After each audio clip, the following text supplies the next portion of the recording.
अब देखिएगा, आपको श्री शिव पुराण से जानकारी देते हैं कि ब्रह्मा विष्णु महेश की माता दुर्गा है, ये अष्टंगी 8 भुजा वाली, और पिता ये काल रूपी ब्रह्म है। देखिएगा श्री शिव पुराण गीता प्रेस गोरखपुर से प्रकाशित है।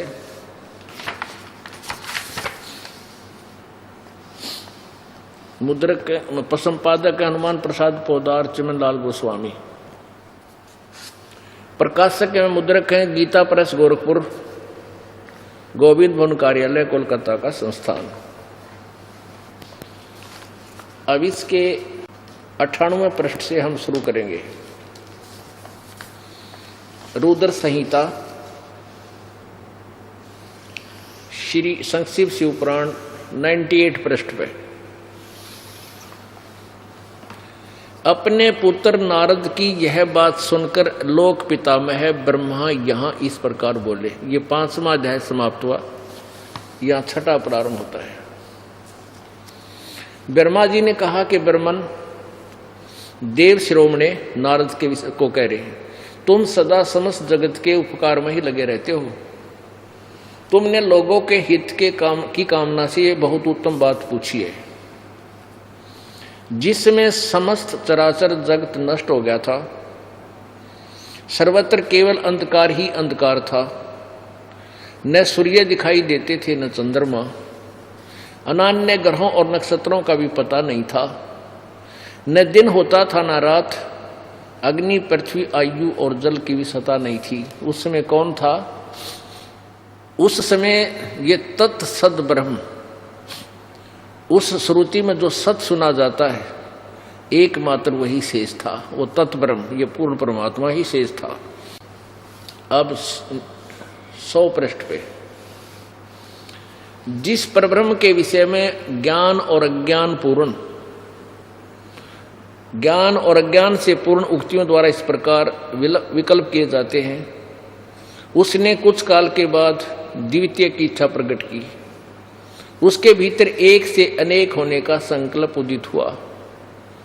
तब उस निराकार परमात्मा ने अपनी लीला शक्ति से अपने लिए एक मूर्ति की कल्पना की, यानी अपना एक आकार बनाया।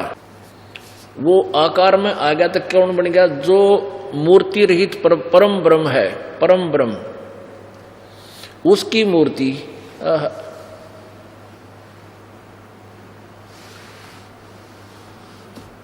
भगवान सदाशिव है, यानी वो काल फिर निराकार तो रहता ही है, ये शिव रूप में प्रकट होता है इनके आगे, किसी के आगे ब्रह्मा रूप में। अर्वाचीन और प्राचीन विद्वान उन्हीं को ईश्वर कहते हैं। उस समय एकाकी रहकर स्वेच्छा अनुसार विहार करने वाले उन सदाशिव ने अपने विग्रह से, अपने शरीर से स्वयं ही एक स्वरूप भूता शक्ति की सृष्टि की, जो उनके अपने श्रीअंग से कभी अलग होने वाली नहीं थी। यानी ये क्या कह रहे हैं ब्रह्मा जी के? शिव ने, सदा शिव ने, इस काल ने, काल रूपी ब्रह्म ने अपने शरीर से एक स्त्री की उत्पत्ति की, और वह कौन थी? स्वेच्छानुसार अपने विग्रह से, यानी शरीर से स्वयं ही एक स्वरूप भूता शक्ति की सृष्टि की, जो उनके अपने श्रीअंग से कभी अलग होने वाली नहीं थी। उस पराशक्ति को प्रधान प्रकृति गुणवती माया बुद्धि तत्व की जननी और विकार रहित बताया गया है। वह शक्ति अंबिका कही गई है। उसी को प्रकृति सर्वेश्वरी और त्रिदेव जननी, ब्रह्मा विष्णु महेश की माता, नित्य और मूल कारण भी कहते हैं। सदाशिव द्वारा प्रकट की गई उस शक्ति के 8 भुजाएं हैं। हो गया क्लियर कंसेप्ट? ये दुर्गा थी जो इस काल के शरीर से निकली थी। ब्रह्मा जी को कबीर जी ने कुछ ज्ञान दिया था क्या? इसने वो ज्ञान कुछ अपनी खिचड़ी मिलाकर ये कहा कि सदाशिव ने आप एक स्त्री अपने शरीर से बाहर निकाली। नाना प्रकार के आभूषण उसके श्रीअंगों की शोभा बढ़ाते हैं। वह देवी नाना प्रकार की गतियों से संपन्न है और अनेक प्रकार के अस्त्र शस्त्र धारण करती है। हो गया क्लियर? दुर्गा है ब्रह्मा विष्णु महेश की माता, त्रिदेव जननी। ये लिखा है वो त्रिदेव जननी, प्रकृति सर्वेश्वरी त्रिदेव जननी, तीनों देवों की माता त्रिदेव। एकाग्नि होकर भी वह माया संयोग वसात अनेक हो जाती है। वे जो सदा शिव हैं उन्हें परम पुरुष ईश्वर शिव शंभु और महेश्वर कहते हैं। 101 पृष्ठ पे रुद्र संहिता। वे अपने सारे अंगों पर भस्म रमाए रहते हैं। उन काल रूपी ब्रह्म ने, युग काल है, काल रूपी ब्रह्म ने एक ही समय शक्ति के साथ, ये नाथ नहीं है, शक्ति के साथ शिवलोक नामक अक्षेत्र का निर्माण किया था। उस उत्तम अक्षेत्र को काशी कहते हैं।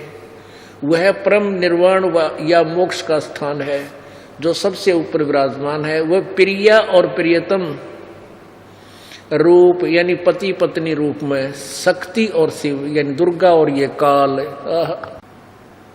वे प्रिया प्रियतम रूप शक्ति और शिव जो परमानंद स्वरूप है उस मनोरम क्षेत्र में नित्य निवास करते हैं। काशीपुरी परमानंद रूपिणी है। मुने शिव और शिवा ने यानी इस काल ने और दुर्गा ने प्रलय काल में भी कभी उस क्षेत्र को अपने सानिध्य से मुक्त नहीं किया। देवर से एक समय उस आनंद वन में रमण करते हुए शिवा और शिव के मन में यह इच्छा हुई कि किसी दूसरे पुरुष की सृष्टि करनी चाहिए, यानी जिस पर यह सृष्टि संचालन का महान भार रखकर हम दोनों केवल काशी में रहकर स्वेच्छा अनुसार विचरे और निर्वाण धारण करें। ऐसा निश्चय करके शक्ति सहित सर्वव्यापी परमेश्वर शिव ने अपने वाम भाग के 10वें अंग पर अमृत मल दिया, यानी उन्होंने पति पत्नी व्यवहार किया। फिर तो वहां से एक पुरुष प्रकट हुआ। अब 101 पृष्ठ पे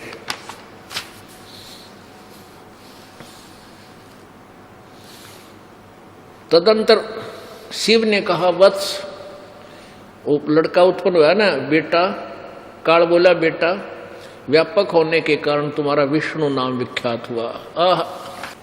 पुण्यात्माओं, परमेश्वर कबीर जी ने 600 वर्ष पहले यही वाणी बोली थी। अब मैं तुमसे कहूं चिताई, त्रिदेवन की उत्पत्ति भाई। मां अष्टंगी पिता निरंजन, ये जम दारुण वंशन अंजन।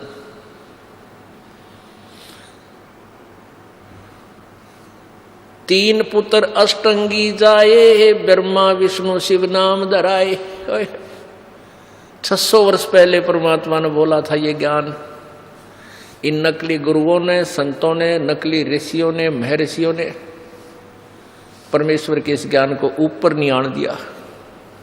अपनी अज्ञान सोच को केवल संस्कृत के ज्ञाता होने के कारण ऊपर रखा और भोली जनता यही मार खा गई कि कबीर जी संस्कृत नहीं बोलते, ये संस्कृत नहीं पढ़े, इसलिए कबीर जी का ज्ञान गलत हो सकता है। और हमारे ब्राह्मण गुरु ऋषि ये नकली, ये संस्कृत जानते हैं, इसलिए इन्होंने वेदों और गीता और पुराणों को ठीक समझा होगा, समझा है, इसलिए कबीर जी का ज्ञान गलत है। आज वो परमात्मा ने पर्दाफाश कर दिया इन सब का। अब हमारे सदग्रंथ हमारे पास हैं जिनको हम सत्य मानते थे, उनमें वही लिखा है जो परमात्मा ने 600 वर्ष पहले हमारे को ये अनमोल वचन दिए थे। अब ये तो उस काल रूपी ब्रह्म से और दुर्गा इस अष्टंगी से विष्णु जी की उत्पत्ति सिद्ध होगी, विष्णु पुराण में ना शिव पुराण में। अब ब्रह्मा जी की उत्पत्ति देखो, रुद्र संहिता का ये 6वां अध्याय समाप्त हो गया। इसमें ये विष्णु जी का इसका नाम दर्ज दिया उस लड़के का, तेरा नाम विष्णु होगा। शिव ने कहा वत्स, व्यापक होने के कारण तुम्हारा विष्णु नाम विख्यात हुआ। अब ये 7वां अध्याय रुद्र संहिता का पृष्ठ 103 पे ब्रह्मा जी कहते हैं देव से नारद को, तत्पश्चात कल्याणकारी परमेश्वर शाम सदाशिव ने जैसे विष्णु उत्पन्न किया पूर्वत प्रयत्न करके, पति पत्नी विहार करके, दाहिने अंग से मुझे उत्पन्न किया। मुने उन महेश्वर ने मुझे तुरंत ही अपनी माया से मोहित करके नारायण देव की नाभि कमल में डाल दिया और लीलापूर्वक मुझे वहां से प्रकट किया। इस प्रकार उस कमल के पुत्र के रूप में मुझ हिरण्यागर्भ का जन्म हुआ। अब यहां ये अनुवादकर्ता विचलित हो गया कि भाई शिव से शिव की उत्पत्ति जो लिखी भी है संस्कृत भाषा में, तो कैसे बताऊं, ये जची नहीं बात। लेकिन कहते हैं चोर चुराई तुमड़ी वो गड्ढे पानी माँ है, वो गड्ढे व ऊपर आवे नो सच्चाई छनी नाय। इन्होंने या तुमड़ी गाड़ी तो बतेरी पानी में, यानी छुपाने की चेष्टा बहुत की सच्चाई को, लेकिन नहीं छुप सकी।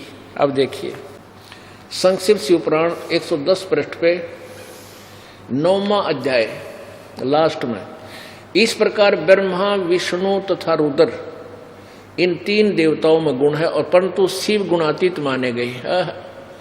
हमने ये देखना कि ब्रह्मा विष्णु और रुद्र से अलग है वो शिव, वो इनका बाप जो है न्यारा है, इनका पिता।